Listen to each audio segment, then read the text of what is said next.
dit bonsoir. Quand on a coutume de dire qu'à la fin tout s'équilibre, là sur la Ligue des Champions, il n'y a pas beaucoup de choses qui s'équilibrent. Est-ce qu'il y a tout simplement l'impression d'avoir été un peu volé ce soir ou pas? Pour ma part, oui. Pour ma part, oui, c'est difficile à accepter. Comme je dis, c'est une situation, on voit clairement que le joueur profite en tout cas d'une position qui, voilà, ils disent que c'est une position naturelle. Moi, je trouve pas que c'est naturel d'avoir le bras comme ça. On voit qu'il y a Aubin qui est en train d'armer pour frapper en plus, donc on voit bien que le bras change carrément la trajectoire du ballon. Donc pour moi, il y avait tout ce qu'ils nous disent en début d'année, quand ils font les réunions, etc. Il y avait tout qui devait emmener à siffler ce penalty. Derrière, en plus, il s'avère qu'on prend le but qui nous tue, donc forcément, c'était une grosse responsabilité. Et c'est ce que j'ai dit, j'aurais aimé au moins souhaiter qu'il aille voir. Parce que s'il y a un doute, ça peut être penalty, derrière il y a but, il reste 2 minutes de jeu. La moindre des choses, je pense que c'est d'aller quand même contrôler, de se faire un avis peut-être un peu plus sûr et de prendre la responsabilité.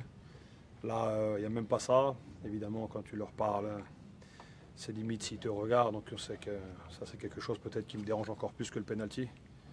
Ils sont arrogants, ça c'est dérangeant.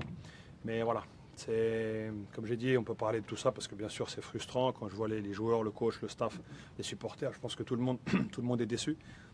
Mais on a envie de parler de football aussi. Bien sûr que malheureusement les erreurs d'arbitrage, je ne pense pas qu'on va pouvoir les changer.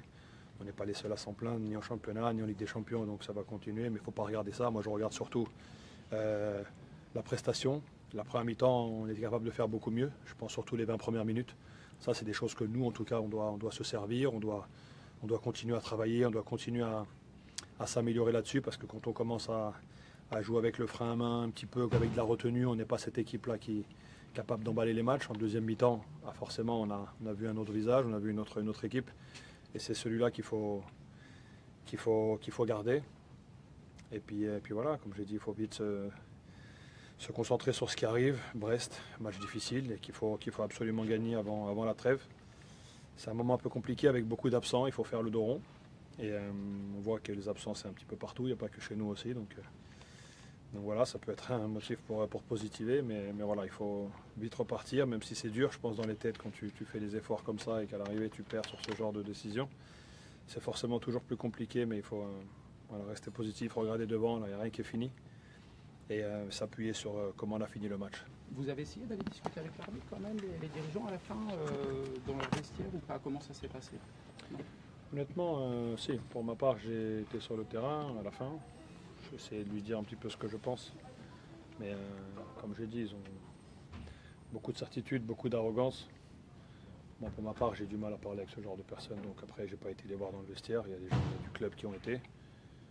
Ils ont sûrement dû leur raconter les histoires comme d'habitude, où ils te montrent des positions, ils te sortent des mots des fois un peu même difficiles à comprendre pour justifier ce qui pour moi de toute façon n'est pas justifiable, donc ça ne m'intéresse pas et non, pour ma part je n'ai pas été les voir.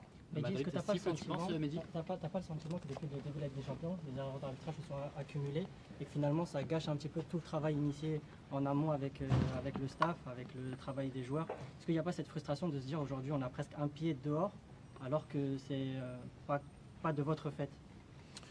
Non, après, il y a plusieurs façons d'analyser. Si on parle des arbitres et des situations, bien sûr qu'on peut toujours se dire qu'à Madrid c'est très sévère et aujourd'hui c'est un vol. Mais encore une fois, ça on peut en parler dans une discussion. Après, moi je préfère toujours me concentrer sur ce que nous on peut changer, comme j'ai dit. Parce qu'on parlait des arbitres, on peut le faire.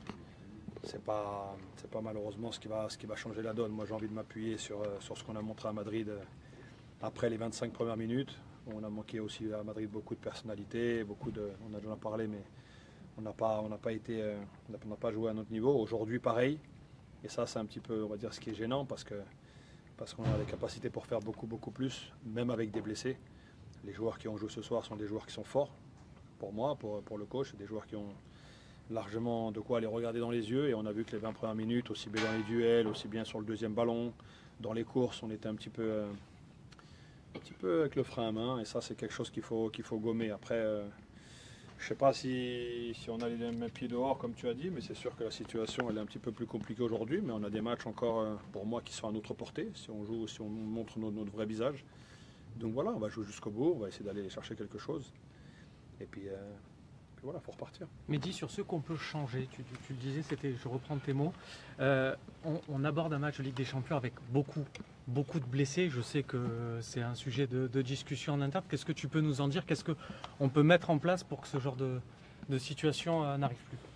Honnêtement, souvent, c'est dû par rapport au temps de jeu, c'est dû... on a beaucoup d'internationaux, donc forcément ils enchaînent, que ce soit en club ou pour certains qui partent en Amérique du Sud. Voilà, on a beaucoup de grands déplacements. Des fois tu rentres à 4 h du matin, tu dois rejouer 2 jours après, mais ça c'est pour tout le monde pareil. Et c'est vrai qu'il y a beaucoup de blessés. Quand je regarde un petit peu les équipes aujourd'hui qui font la Coupe d'Europe, il y a pas mal d'équipes qui sont en difficulté, donc je pense que ça touche tout le monde.